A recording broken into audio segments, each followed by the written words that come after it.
In the summer of 1867, in a remote farming community outside Sedalia, Missouri, 8-year-old Timothy Caldwell became the subject of the most disturbing medical case study ever documented in the American Midwest. Dr. Samuel Harding, the region's only physician, filled 3 leather-bound journals with observations of a child whose behavior defied every principle of human nature known to 19th century medicine. The boy appeared normal, even charming to casual observers, but beneath his innocent exterior lay something that medical science of the era simply could not explain. For 6 months, 3 people died in accidents around Timothy Caldwell, along with dozens of farm animals found dead under mysterious circumstances. 11 people who had all in some way crossed paths with a child whose smile never reached his pale blue eyes. The official records were sealed by local authorities and hidden away for over a century, but the truth about Timothy Caldwell reveals a darkness that challenges everything we thought we knew about the capacity for evil in childhood. Before we continue with the story of Timothy Caldwell and the terror that gripped Sedalia County, if this story intrigues you, make sure to subscribe to our channel and ring that notification bell so you never miss our deep dives into America's darkest historical mysteries. And please let us know in the comments what state or city you're listening from. We love hearing from our community of mystery enthusiasts around the world. The events that would make Timothy Caldwell infamous began not with violence, but with loss. The Missouri of 1867 was a state still bleeding from the wounds of Civil War. Towns like Sedalia had sent their young men to die on distant battlefields, leaving behind widows, orphans, and communities struggling to rebuild. The Caldwell farm, nestled in a valley 15 miles south of town, had once been prosperous. James and Martha Caldwell had built their homestead with dreams of raising cattle and corn, but those dreams died with James at the Battle of Wilson's Creek in 1861. Martha tried to maintain the farm alone, but consumption took her lungs in the bitter winter of 1865. Their son Thomas, barely 21, inherited land he couldn't work, and debts he couldn't pay. When Thomas received word that his brother William had died at Andersonville Prison, leaving behind a widow and 8-year-old son, he saw both burden and opportunity. The boy, Timothy, would need a home, and Thomas needed help with the endless work of farming. Thomas Caldwell was a hard man, made harder by war and loss. His wife, Sarah, had grown sharp-tongued and bitter during their childless years. Neither was particularly suited for raising a child, especially one who arrived at their door in the spring of 1866, carrying nothing but a small cloth bag and eyes that seemed far too old for his young face. Timothy Caldwell was small for his age, with pale skin that burned easily in the Missouri sun, and blonde hair that his Aunt Sarah kept cut short to keep the lice away.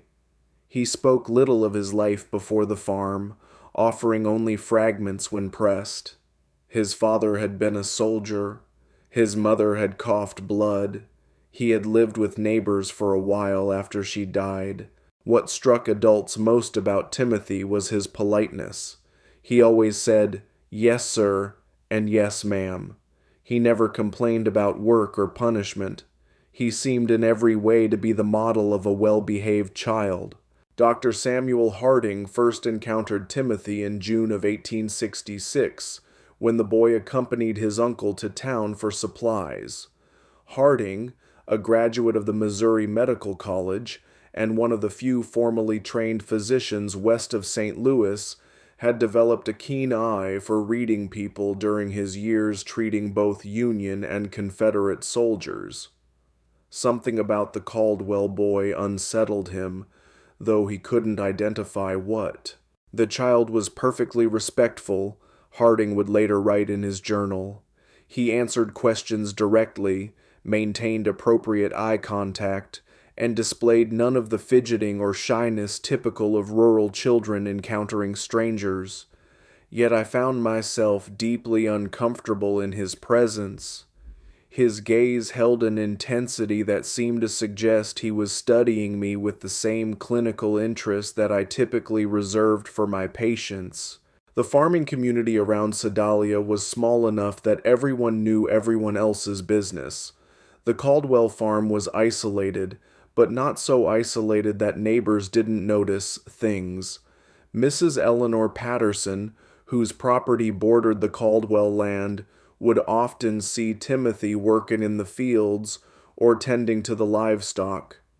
She remarked to her husband that the boy worked with unusual focus for a child his age, never seeming to tire, never stopping to play or rest, as children naturally do.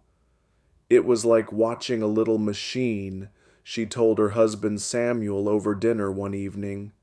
He'd worked steady from sunrise to sunset, never complaining, never slowing down. Ain't natural for a boy to have no play in him at all. The Patterson farm kept chickens, and Eleanor noticed that her birds became agitated whenever Timothy was near the property line. They would cluster together, squawking and ruffling their feathers, refusing to venture close to the fence that separated the properties. Her husband dismissed it as coincidence, but Eleanor couldn't shake the feeling that the animals sensed something about the boy that humans missed. The first death occurred on a sweltering afternoon in August 1866. Little Mary Fletcher, age 5, was the daughter of the town blacksmith and known throughout the community for her bright laugh and tendency to wander.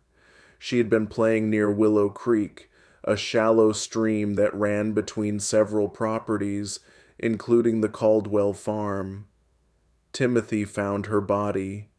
He arrived at the Fletcher home just as the family was preparing for supper, his clothes damp and his face pale with what appeared to be genuine distress. "Mrs. Fletcher," he said, his voice steady despite his obvious agitation, "I found Mary by the creek. She's not breathing." The search party that rushed to the creek found Mary Fletcher face down in water barely 18 inches deep. Dr. Harding, summoned immediately, determined that the child had drowned, a tragic but not uncommon accident in rural areas where children played unsupervised near water. What troubled Harding was not the death itself, but Timothy's account of discovering the body. The boy provided an unusually detailed description of exactly where Mary had been found, the position of her body, and the condition of her clothing. When pressed about how he had come to be in that particular spot at that particular time, Timothy explained that he had been looking for a lost calf. The boy's recall was remarkably precise, Harding noted in his journal. He could describe the exact position of the deceased child's limbs, the way her dress had been caught on a submerged branch, even the color of the water around her face. Such attention to detail seemed unusual for a child who claimed to be frightened and upset by the discovery. Thomas Caldwell, when questioned, confirmed that one of their calves had indeed gone missing that morning and that he had sent Timothy to search the creek area. The calf was found 2 days later, healthy and grazing in a meadow nearly a mile from where Mary Fletcher had drowned. The Fletcher family, devastated by their loss, received Timothy's sympathy with gratitude. He had, after all, been the one to find their daughter and alert them immediately. At the funeral, Timothy sat quietly with his aunt and uncle, his head bowed respectfully throughout the service. When the family thanked him for his quick action in alerting them, he accepted their gratitude with appropriate solemnity. "I wish I could have found her sooner," he told Mary's father, his voice carrying just the right note of regret and sorrow. But Eleanor Patterson, watching from across the church, noticed something that nagged at her for days afterward. When Mary Fletcher's mother collapsed in grief during the service, when the sight of the small coffin reduced grown men to tears, Timothy Caldwell's expression never changed. His head was bowed in apparent sorrow, but when he thought no one was looking, his pale blue eyes remained dry and watchful, taking in every detail of the scene around him. The second death came 3 weeks later. Old Henrik Larsson, a Norwegian immigrant who had worked as a logger before arthritis forced him into retirement, was found at the bottom of a rocky outcrop known locally as Devil's Bluff. The bluff overlooked the creek where Mary Fletcher had drowned, and Henrik was known to climb there regularly to check on the wild beehives he tended. Once again, Timothy Caldwell was involved in the discovery. He had been walking home from town when he spotted something unusual at the base of the bluff. "I saw Mr. Larsson's hat caught on a thorn bush," Timothy told the gathering crowd. "I called out to him but got no answer, so I climbed down to look. Henrik Larsson was dead, his neck broken from what appeared to be a fall from the top of the 40-foot bluff. Dr. Harding's examination revealed that the old man had likely died instantly upon impact. The only unusual aspect of the scene was the presence of several dead bees scattered around the body, far more than would typically be found away from a hive. Mr. Larsson knew those bluffs better than any man in the county," Samuel Patterson told Dr. Harding after the examination. "He'd been climbing up there for 3 years, never had so much as a stumble. Don't make sense he'd fall now." Timothy, when questioned, suggested that perhaps the old man had been stung by bees and lost his footing. "He was always talking about how angry they get when you disturb them," the boy said. "Maybe they swarmed him and he got confused." Dr. Harding found Timothy's explanation plausible, but something about the scene bothered him. The dead bees were all clustered in a small area directly around Henrik's body. If the old man had disturbed a hive at the top of the bluff, there should have been more evidence of bee activity along his presumed path of flight and fall. Instead, it appeared as though the bees had somehow been concentrated around the impact site. When Harding climbed to the top of the bluff to examine the beehives, he found them intact and showing no signs of recent disturbance. The worker bees were active but not agitated, going about their normal business of gathering nectar from the late summer wildflowers. The third death shattered any illusions about coincidence. In September 1866, 6-year-old Jacob Mills vanished while playing in the woods near his family's cabin. His body was found 4 days later in an abandoned well, nearly half a mile from where he had last been seen. Timothy Caldwell had volunteered to join the search party. For 3 days, Timothy searched alongside the adult volunteers, showing remarkable endurance for a child his age. He seemed to know the woods intimately, guiding searchers through areas that even longtime residents found difficult to navigate.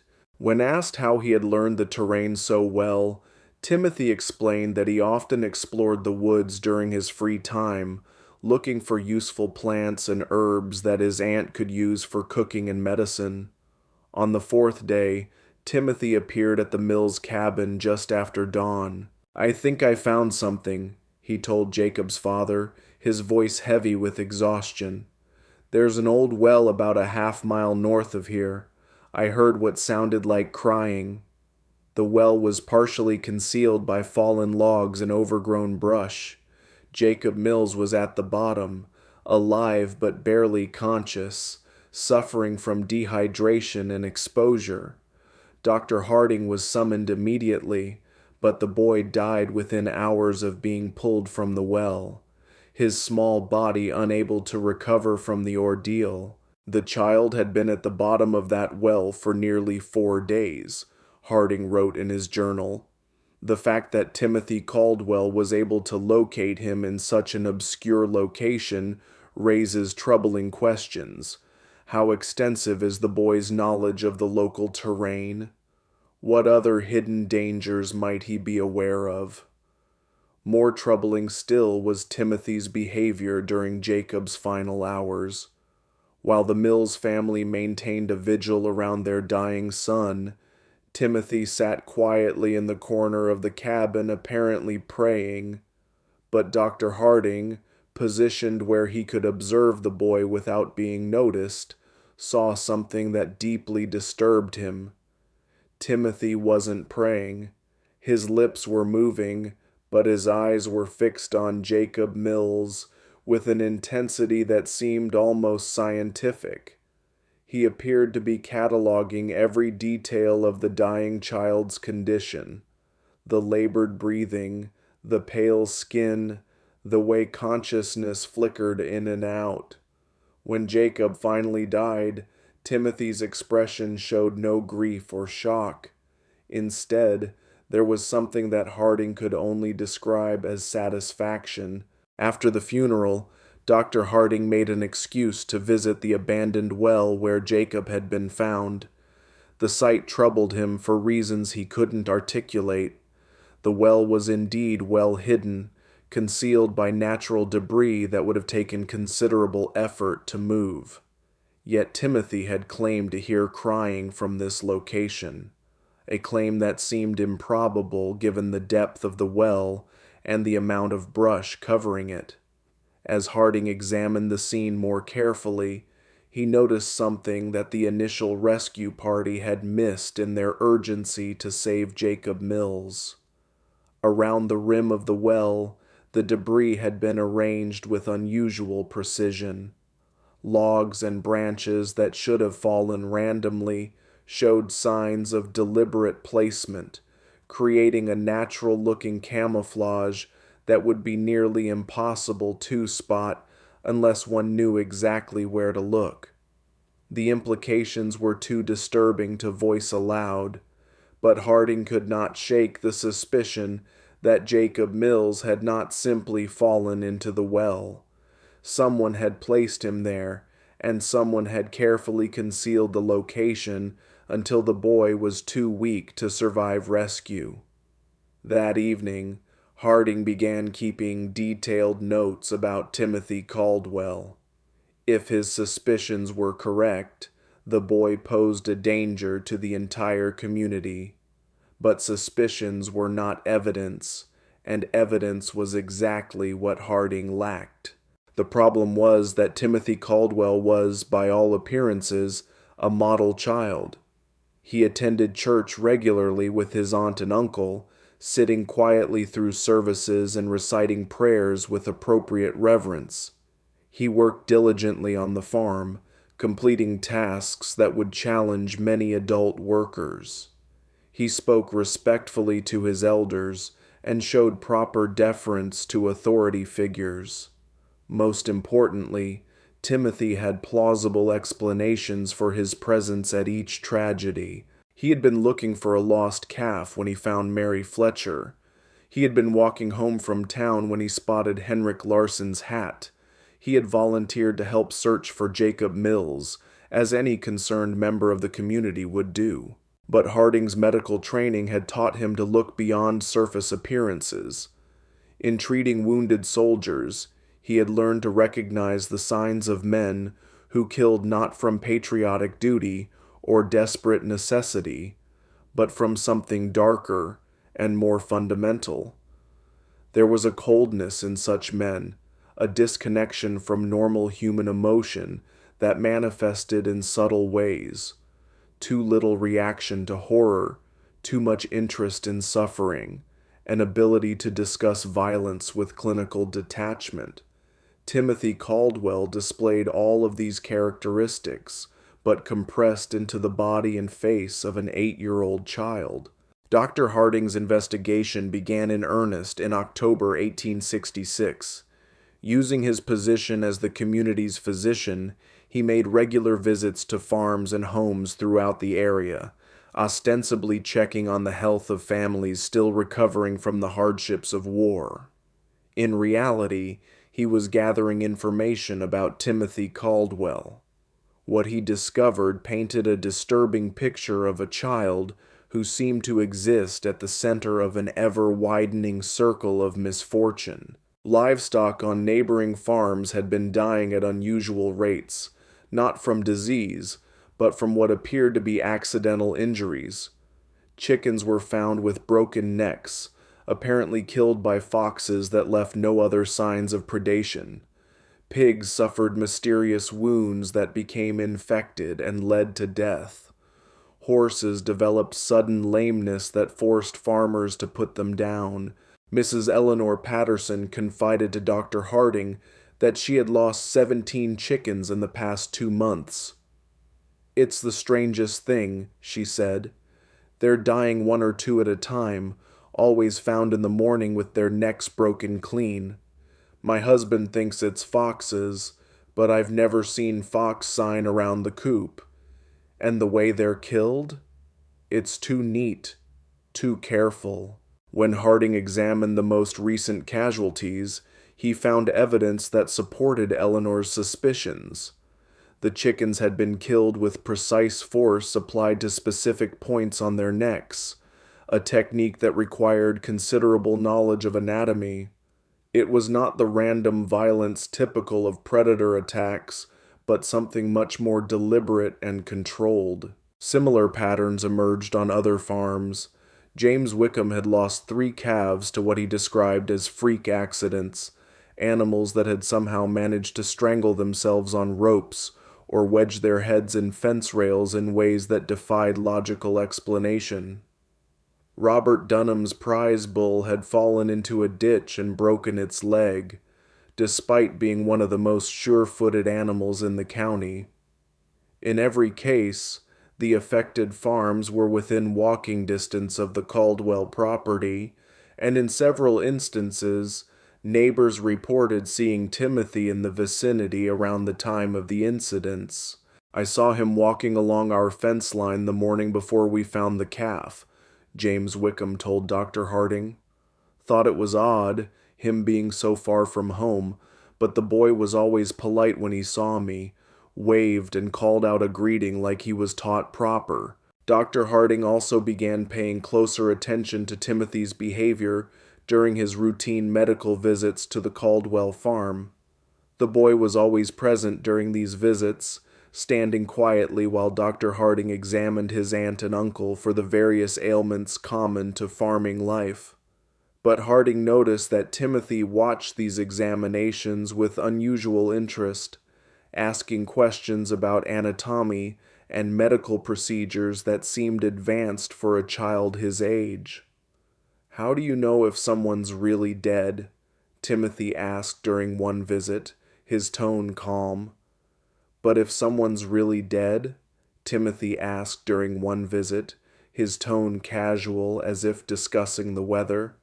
"Sometimes people just look like they're sleeping." When pressed to explain his curiosity, Timothy said he was concerned about being able to help if someone was hurt while he was alone on the farm. "Uncle Thomas says I need to know how to handle emergencies since we're so far from town," he explained. The explanation was reasonable, but something about the question disturbed Dr. Harding. There was a clinical quality to Timothy's interest in death and injury that went beyond normal childhood curiosity. The boy asked about the mechanics of dying, how long it took, what signs to look for, whether people could survive various types of trauma, with the same detached interest that a medical student might show when studying cadavers. During these conversations, Harding began testing Timothy's knowledge with deliberately false information, claiming that certain injuries were fatal when they were not, or that specific symptoms indicated particular conditions. Timothy never challenged these false statements directly, but Harding noticed that the boy filed away every piece of information with remarkable retention. More disturbing still was Timothy's response to Dr. Harding's stories about treating wounded soldiers during the war. While most children showed appropriate shock or sadness when hearing about battlefield injuries, Timothy listened with rapt attention, asking detailed questions about wound patterns, blood loss, and survival rates. "Did they scream a lot when you cut off their arms?" Timothy asked during one such conversation, his pale blue eyes fixed intently on Dr. Harding's face. Or were they too hurt to make noise? The question, delivered in Timothy's characteristically polite tone, sent a chill through Dr. Harding that he would never forget. By November 1866, Dr. Harding had filled nearly 2 complete journals with observations about Timothy Caldwell. The picture that emerged was that of a child who possessed an adult's understanding of violence and death, combined with a complete absence of normal human empathy. But documentation was not the same as evidence, and evidence was what Harding would need if he hoped to protect the community from what he increasingly believed was a dangerous predator. The opportunity to gather that evidence came when Thomas Caldwell injured his back during the fall harvest. The injury required bed rest and daily medical visits, giving Dr. Harding unprecedented access to the Caldwell household. During these visits, he began engaging Timothy in longer conversations, carefully probing to understand the extent of the boy's knowledge and the nature of his thoughts. What he discovered exceeded his worst fears. Timothy Caldwell had been conducting experiments on living creatures for months, possibly years. Using a combination of careful questioning and direct observation, Dr. Harding determined that the boy had been systematically capturing and torturing small animals, studying their responses to various forms of injury and distress. Timothy had mentioned the cave during one of their conversations, describing it as a place where he went to think and be alone. When Dr. Harding investigated the site, he found a carefully organized collection of animal bones, crude surgical instruments fashioned from farm tools, and a series of detailed drawings that documented various experiments in torture and mutilation. The drawings were the most disturbing discovery. Rendered with surprising artistic skill for a child, they showed rabbits, squirrels, birds, and larger animals in various stages of dissection and injury. Each drawing was accompanied by notes written in Timothy's careful handwriting, describing the animal's reactions, the time it took to die, and observations about which methods caused the most suffering. Subject remained conscious for approximately 10 minutes after removal of eyes, read one notation beside a detailed drawing of a rabbit. Vocalizations decreased gradually. Movement ceased after application of pressure to throat. Dr. Harding realized that Timothy had been using the community's animals as subjects for increasingly sophisticated experiments in cruelty. The accidental deaths on neighboring farms were actually the result of Timothy's desire to test his methods on larger subjects. But the most chilling discovery was a newer set of drawings that showed human figures instead of animals. These sketches depicted children and adults in various poses of distress and injury, each accompanied by speculative notes about human anatomy and potential methods of causing harm. One drawing showed a figure that was unmistakably Mary Fletcher, the first child to die, depicted Henrik Larsen. A third showed Jacob Mills at the bottom of a well, with detailed annotations about the effects of dehydration and exposure on the human body. Timothy Caldwell had not simply been present when these people died. He had planned their deaths, executed those plans with methodical precision, and documented the results for future study. As Dr. Harding would soon discover, the horror in Sedalia County was far from over. If this story is giving you chills, share this video with a friend who loves dark mysteries, hit that like button to support our content, and don't forget to subscribe to never miss stories like this. Let's discover together what happens next. Dr. Harding faced an impossible situation.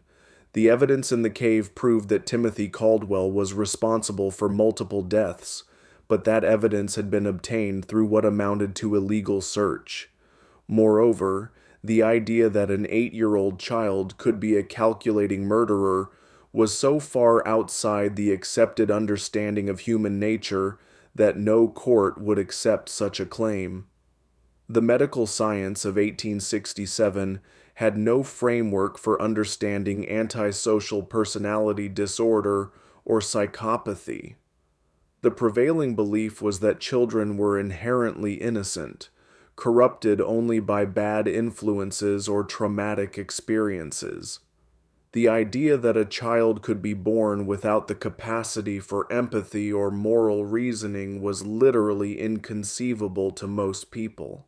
Dr. Harding knew that if he presented his findings to local authorities, he would likely be dismissed as a man whose mind had been damaged by too many years of treating war casualties. The evidence would be explained away.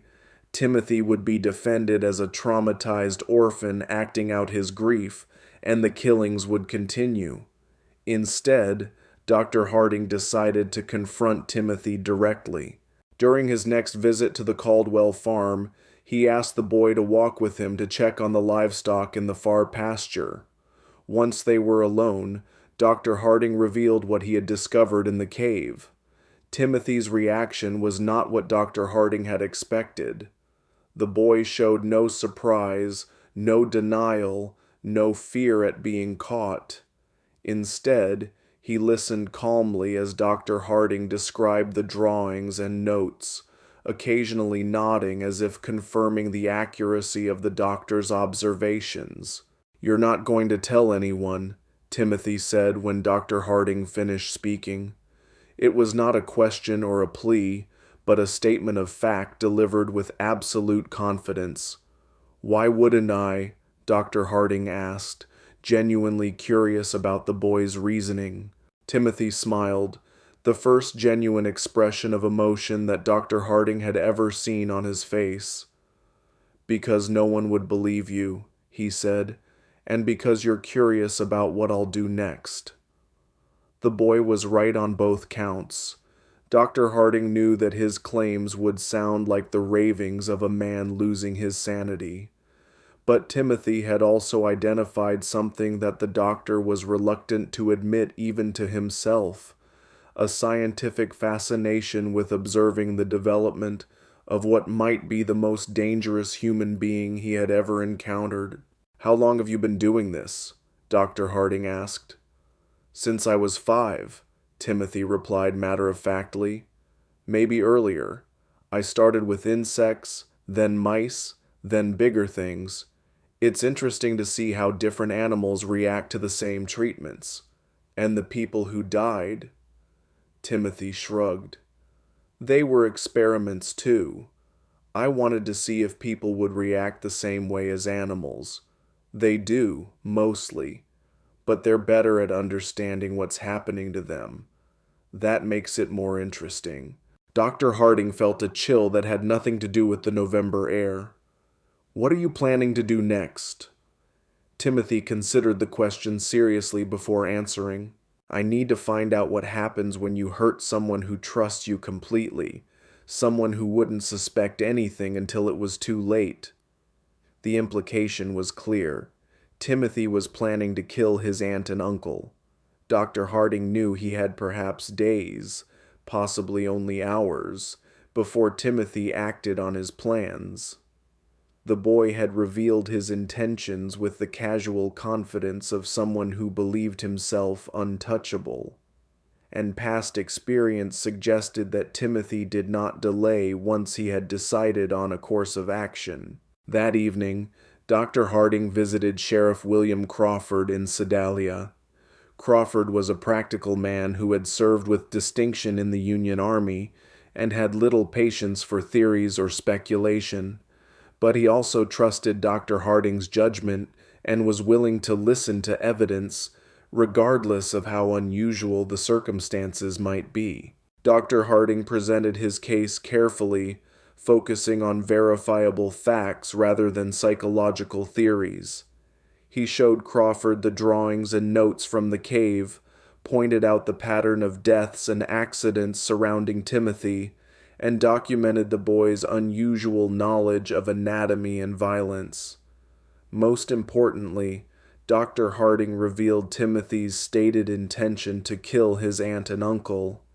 This was information that could not be ignored, regardless of the source. "Even if half of what you're telling me is true," Sheriff Crawford said after reviewing the evidence, examining each disturbing drawing with growing alarm, "we can't arrest a child for drawings and suspicions, but we can watch him, and we can be ready to act if he tries anything."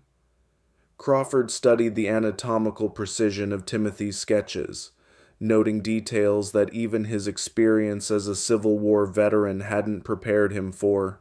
The two men spent hours developing their strategy, bringing in Crawford's most trusted deputies, men who had served under him during the war and could be counted on to remain steady under pressure. Dr. Harding and Sheriff Crawford developed a comprehensive plan.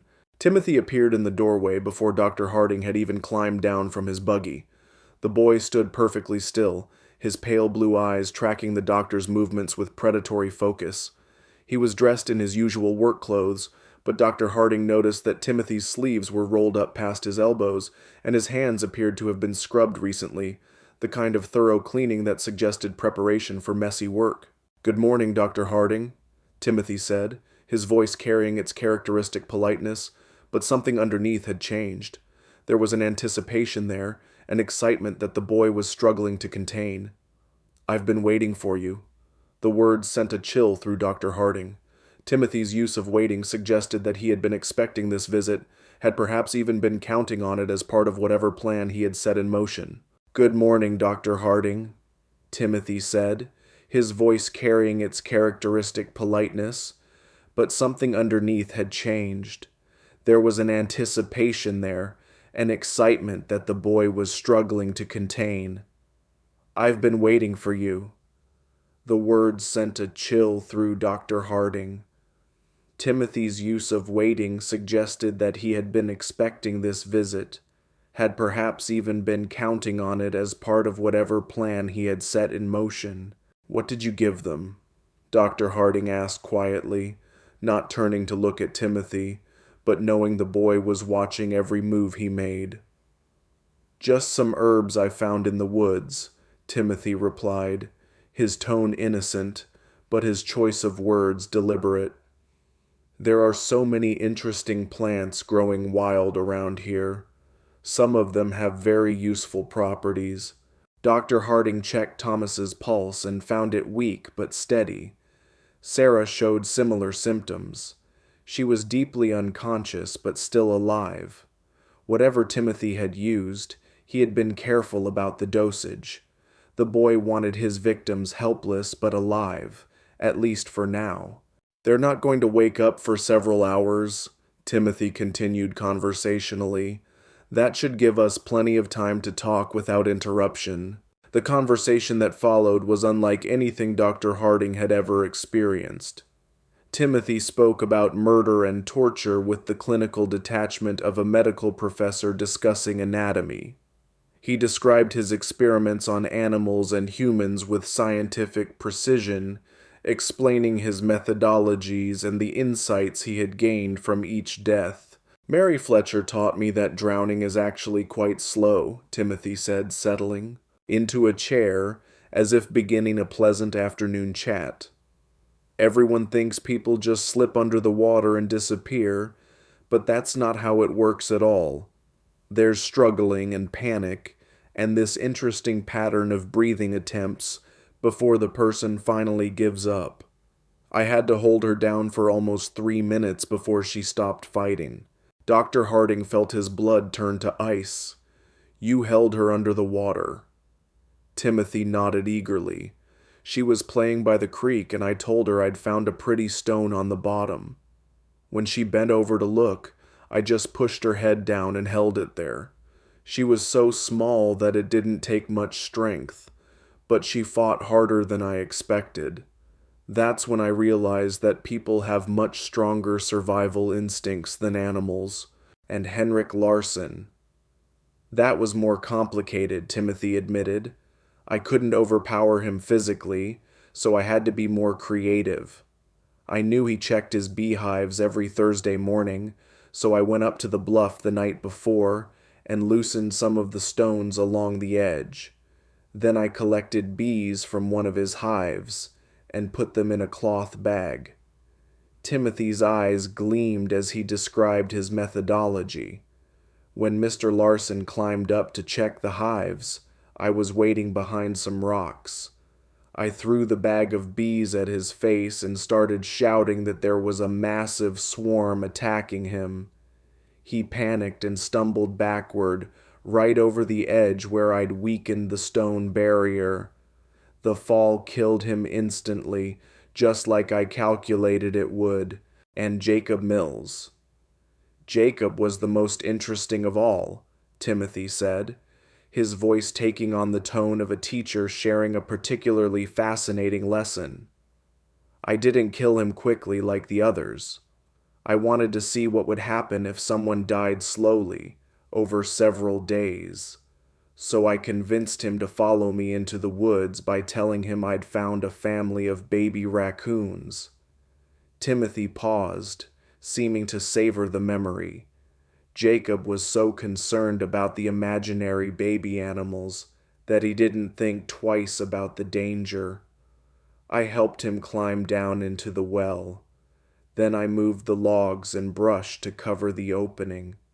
I visited him every day for 4 days, bringing him just enough water to keep him alive, but not enough to let him recover his strength. Dr. Harding realized that Timothy was no longer speaking hypothetically about future experiments. The boy had specific plans, and those plans clearly included the people currently in the house. "What are you planning to do with your aunt and uncle?" Dr. Harding asked directly.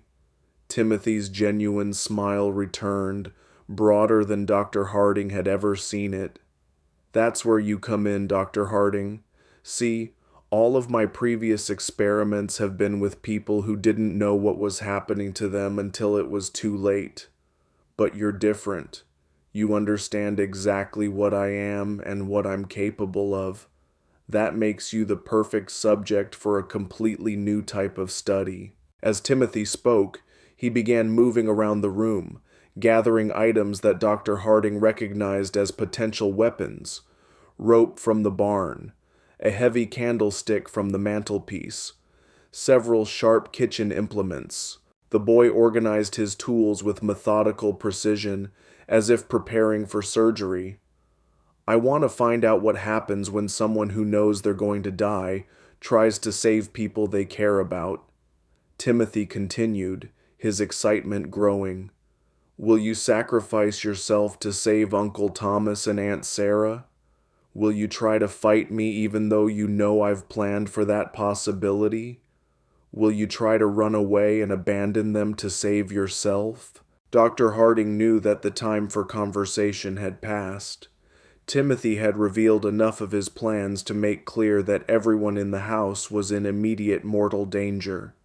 He drew the pistol from his medical bag and pointed it at the boy. "Step away from the knives, Timothy," Dr. Harding said, his voice steady despite his racing heart. Timothy looked at the pistol with interest rather than fear. "That's a Navy Colt, isn't it?" he asked conversationally. "I've seen pictures of them in books about the war. How many bullets does it hold?" "6?" Dr. Harding replied automatically, then immediately regretted providing the information. "And how many people are you trying to protect?" Timothy asked. There's Uncle Thomas, Aunt Sarah, yourself, and presumably the 3 law enforcement officers outside. That's 6 people if my counting is correct. So even if you shoot me, you'll have used up all your ammunition. Timothy moved closer, no longer bothering to stay out of pistol range. You want to know how I became what I am? He said, his voice taking on an almost hypnotic quality. You want to understand whether I was born this way or whether something made me this way. You want to know if there are others like me and how to recognize them before they start killing.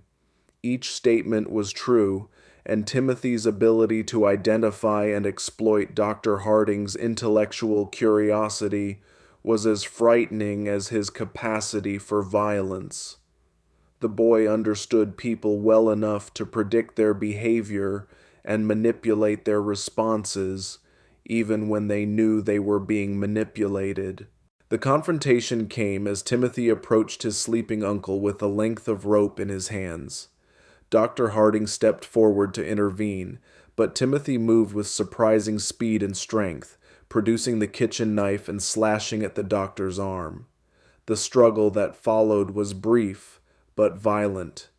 Timothy fought with the desperate ferocity of a cornered animal, using the knife with skill that spoke of considerable practice. The boy was smaller and weaker than Dr. Harding, but he was also faster and more agile, and he fought with the calculated precision of someone who had studied anatomy extensively. Dr. Harding managed to grab Timothy's wrist and twist until the boy dropped the knife, but Timothy immediately produced another blade from his clothing. It became clear that the boy had prepared multiple weapons and positioned them strategically throughout the house. The sound of their fight brought Sheriff Crawford and his deputies running from their concealed positions. They burst through the back door to find Dr. Harding struggling with Timothy, while Thomas and Sarah Caldwell lay unconscious on their bed, apparently unaware of the violence occurring around them. Deputy Mitchell quickly subdued Timothy, while Dr. Harding caught his breath and checked on the unconscious couple.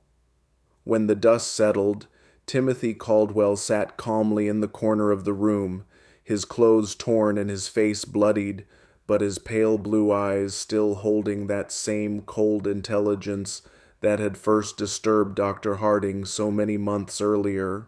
You can't prove anything, Timothy said as the deputies secured him with ropes. Nobody will believe that a child did all those things. Sheriff Crawford looked down at the boy with a mixture of disgust and fascination. Maybe not, he said, but we don't have to prove everything. Attempting to murder your family is enough to see you locked up, regardless of your age. Timothy smiled at that, the same genuine expression of emotion that Dr. Harding had seen the day before. You won't hang me, he said with absolute confidence. I'm too young and I'm too interesting. Someone will want to study me instead. Just when we thought we'd seen it all, the horror in Sedalia County intensifies. If this story is giving you chills, share this video with a friend who loves dark mysteries. Hit that like button to support our content, and don't forget to subscribe to never miss stories like this. Let's discover together what happens next. Timothy Caldwell was wrong about his fate, but right about the impossibility of proving his crimes. When Sheriff Crawford attempted to present the evidence from the cave to county prosecutors, he encountered exactly the resistance that Dr. Harding had predicted. The drawings and notes were dismissed as the products of a disturbed child, acting out trauma from his parents' deaths. The pattern of accidents and deaths was attributed to coincidence compounded by Timothy's unfortunate habit of being helpful during emergencies. The attempted murder of Thomas and Sarah Caldwell, however, could not be explained away.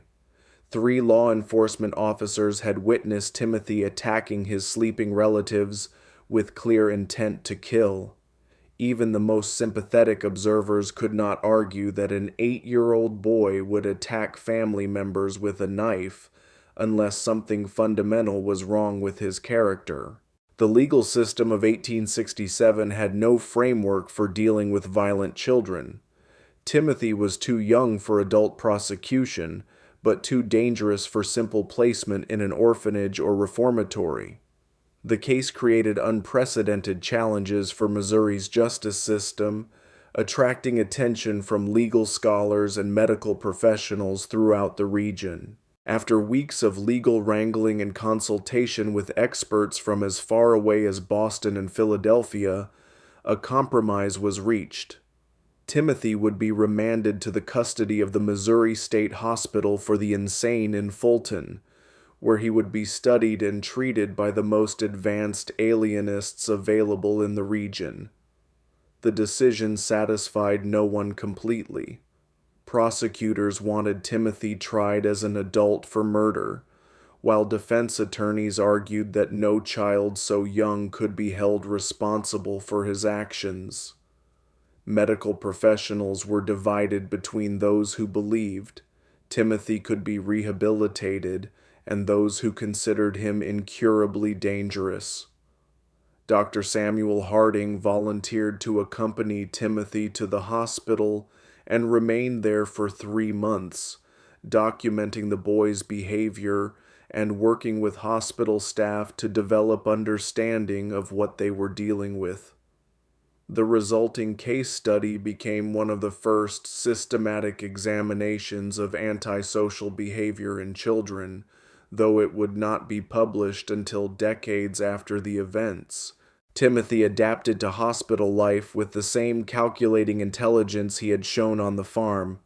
He quickly learned to mimic appropriate emotions and responses, convincing several staff members that he was making remarkable progress in overcoming his traumatic episodes. Timothy would cry convincingly when discussing his crimes, express remorse that seemed genuine, and display what appeared to be authentic gratitude for the care he was receiving. But Dr. Harding observed that Timothy was merely studying the people around him, learning to manipulate them more effectively. The boy had created what amounted to a comprehensive catalog of human emotional responses, and he could reproduce these signals with remarkable accuracy, despite feeling none of the underlying emotions himself. The subject displays remarkable cognitive abilities, coupled with complete absence of genuine emotional response, Dr. Harding wrote in his detailed reports. He has learned to simulate normal human reactions with sufficient skill to deceive casual observers, but extended observation reveals the performance to be entirely artificial. Timothy understands happiness as the face people make when they want something good to continue, and sadness as the face people make when they want others to help them. But he has never actually experienced either emotion himself. Dr. Harding's evaluation also revealed the extent of Timothy's violent fantasies and future plans.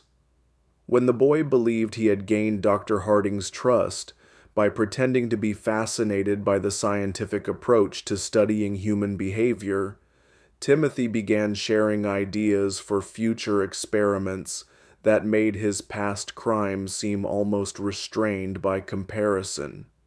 He has developed elaborate scenarios for testing human responses to various forms of psychological and physical torture, Dr. Harding reported confidentially. His plans demonstrate remarkable creativity and attention to detail, as well as a sophisticated understanding of human psychology. If he were allowed to mature and gain additional resources, he would likely become one of the most dangerous individuals in American history. The hospital records show that Timothy remained at the facility for 18 months. During that time, several unexplained incidents occurred that bore the hallmarks of Timothy's methods. Other patients were found dead in circumstances that suggested accident or natural causes, but which showed patterns of deliberate planning when examined carefully, 3 elderly patients died from apparent heart failure after interacting with Timothy, though all had been in relatively good health previously. 2 younger patients suffered what appeared to be accidental falls that resulted in serious injuries, but both incidents occurred in areas where Timothy had been seen earlier in the day. Most disturbing were the reports of patients who claimed Timothy had been visiting them at night, standing silently beside their beds and watching them sleep. Hospital staff who worked closely with Timothy also began experiencing unusual problems. Several nurses reported persistent nightmares after spending time with the boy, dreams that often featured detailed scenarios of violence and death. 2 attendants requested transfers to other wards, claiming that they felt constantly watched, even when Timothy was supposedly confined to his room. Dr. Martha Fitzgerald, who had been brought in to provide additional expertise in treating Timothy, discovered that the boy had been keeping a secret journal. Timothy had convinced one of the nurses to provide him with paper and pencil for therapeutic writing exercises, claiming that recording his thoughts and feelings would help him process his emotions more effectively. The journal appeared to contain exactly what Timothy had claimed: daily entries describing his thoughts, his regrets about past actions, and his hopes for future rehabilitation. The writing was appropriately childlike in its language and emotional content, and it painted a picture of a deeply troubled but fundamentally redeemable young person struggling to overcome traumatic experiences. But Dr. Fitzgerald's training in European psychiatric techniques included familiarity with coded communication systems. When she applied analytical methods to Timothy's journal, she discovered that the innocent-seeming entries contained a sophisticated cipher system. The decoded messages revealed Timothy's true thoughts and plans in disturbing detail. Rather than experiencing remorse or rehabilitation, he was conducting a systematic study of the hospital, its staff, and its security procedures. His goal was not merely to escape, but to use his time in confinement to develop more advanced techniques for manipulation and murder. Day 47. Dr. F believes my tears during today's session were authentic. Read 1 decoded entry. Her response pattern indicates increased sympathy and reduced suspicion. Estimate 3 more weeks of consistent performance will be required to establish sufficient trust for physical contact during sessions. The discovery of Timothy's coded journal led to an immediate tightening of security procedures and a reduction in his contact with hospital staff. But Timothy adapted to these changes with characteristic flexibility, shifting his focus from manipulation to information gathering about hospital routines and potential escape routes. In the summer of 1868, Timothy Caldwell disappeared from the Missouri State Hospital under circumstances that were never fully explained. The official investigation concluded that he had somehow managed to escape during a transfer between buildings, despite being under constant supervision by multiple guards. Dr. Harding suspected that Timothy's escape had been far more sophisticated than the official report suggested. The boy had demonstrated remarkable patience and planning ability throughout his confinement, and it seemed likely that he had spent months preparing for his departure. Evidence discovered after Timothy's disappearance suggested that he had been manipulating the facility staff far more successfully than anyone had realized. Several guards reported having made small policy exceptions for Timothy in the weeks before his escape, allowing him slightly longer exercise periods, additional reading materials, minor adjustments to his daily routine that individually seemed harmless, but collectively may have created opportunities for escape. He spent a year and a half studying that facility and its personnel, Dr. Harding wrote in his final report on the case. By the time he made his move, he understood the psychology of every person who worked there better than they understood themselves. His escape wasn't an act of desperation. It was the culmination of a carefully executed plan. In the months and years following Timothy's disappearance, Dr. Harding began collecting reports of suspicious deaths and accidents throughout the Midwest. Many of these incidents bore hallmarks that seemed consistent with Timothy's methods: carefully staged accidents that resulted in death, evidence of systematic torture of animals, and the presence of a child who seemed unusually helpful and emotionally mature.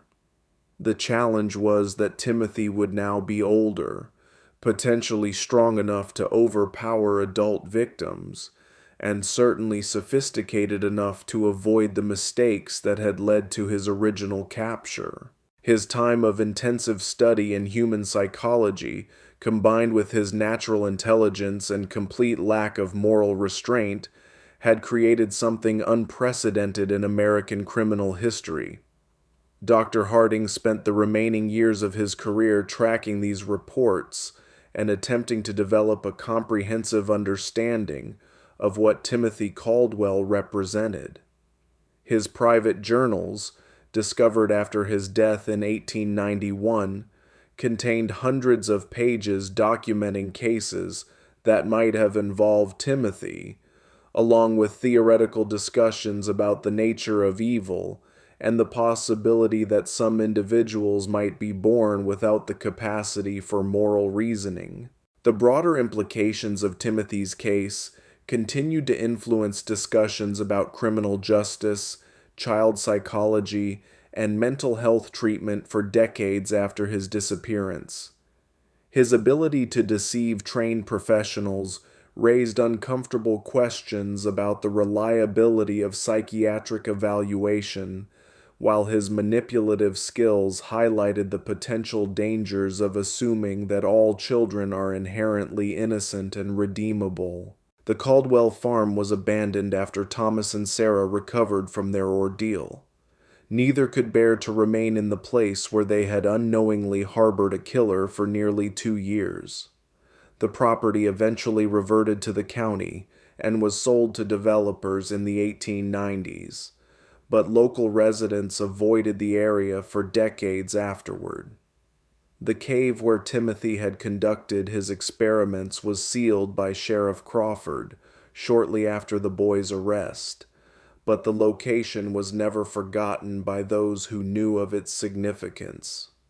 Local legend claimed that the cave was cursed and that animals would not graze in the surrounding area. Dr. Harding's journals were donated to the Missouri Historical Society in 1923 by his daughter, who felt that the scientific value of her father's observations outweighed concerns about the disturbing nature of the content. The journals remain in the Society's archives, available to researchers who can demonstrate legitimate academic interest in the development of psychological understanding. Thomas and Sarah Caldwell never spoke publicly about their experience with Timothy, but both lived under assumed names for the remainder of their lives, apparently fearing that the boy might someday return to finish what he had started. Sarah died in 1889, and Thomas followed in 1894.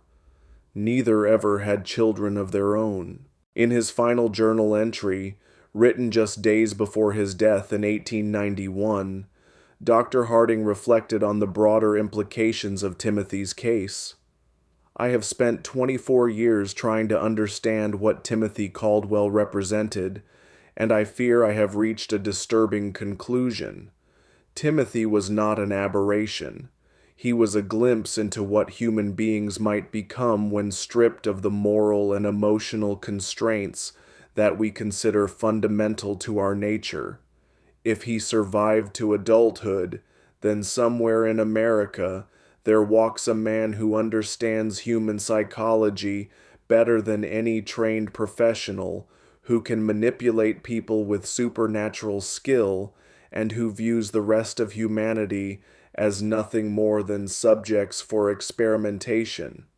This mystery shows us that evil can wear the face of innocence, and that our assumptions about childhood and human nature may be dangerously naive.